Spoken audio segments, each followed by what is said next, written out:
Ce mardi 14 mars est un jour décisif pour Pierre Palmade. La Cour d'appel de Paris, qui a d'abord reporté sa décision, a statué sur la mise en liberté de l'humoriste.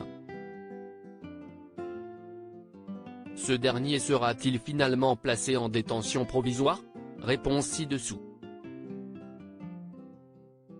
Le nom de Pierre Palmade est sur toutes les lèvres depuis le 10 février 2023.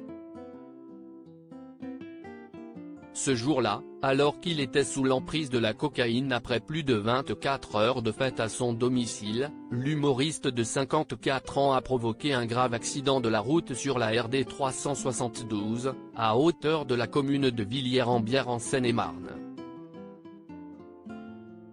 Déviant de sa voie, il a percuté frontalement un autre véhicule dans lequel se trouvait un homme, son fils de 6 ans et sa belle-sœur de 27 ans, enceinte, qui a perdu son bébé dans le choc. Une famille meurtrie qui n'espère aujourd'hui qu'une chose, que justice soit rendue. Pour cette dernière, cela passe notamment par le fait de voir l'ancien meilleur ami de Muriel Robin derrière les barreaux, et ce le plus rapidement possible.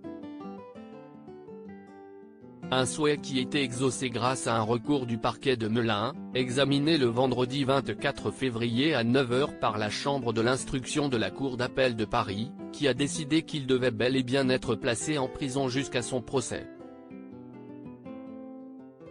Mais ça, c'était avant qu'un nouveau rebondissement ne vienne chambouler l'affaire. Pierre Palmade ne sera pas placé en détention provisoire. Pierre Palmade ayant été victime de plusieurs AVC depuis son hospitalisation, ses avocats ont estimé que son état de santé ne permettait pas son placement en détention provisoire. Le 6 mars dernier, la juge d'instruction de Melun, qui est en charge de l'enquête, a donc accédé à une demande de mise en liberté formulée par le comédien.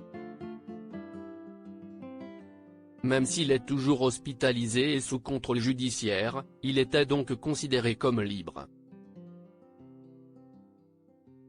Mais, dans la foulée, le parquet a fait appel avec un référé détention, qui a eu pour effet de suspendre la décision. Le verdict était attendu ce vendredi mais il a finalement été repoussé à ce mardi 14 mars à 9 h. Résultat ? L'ancien acolyte de Michel Larocque est maintenu sous contrôle judiciaire et ne sera donc pas placé en détention provisoire. Finalement son état de santé n'est pas incompatible avec une détention provisoire sauf que l'évolution de son état de santé amoindrit son risque de récidive, donc pour toutes ces raisons, la chambre d'instruction maintient son contrôle judiciaire, a-t-il été expliqué sur l'antenne de BFM Télévision. L'humoriste a toutefois une interdiction supplémentaire, celle de ne pas quitter l'établissement hospitalier où il se trouve actuellement. Libre donc, mais pas tant que ça.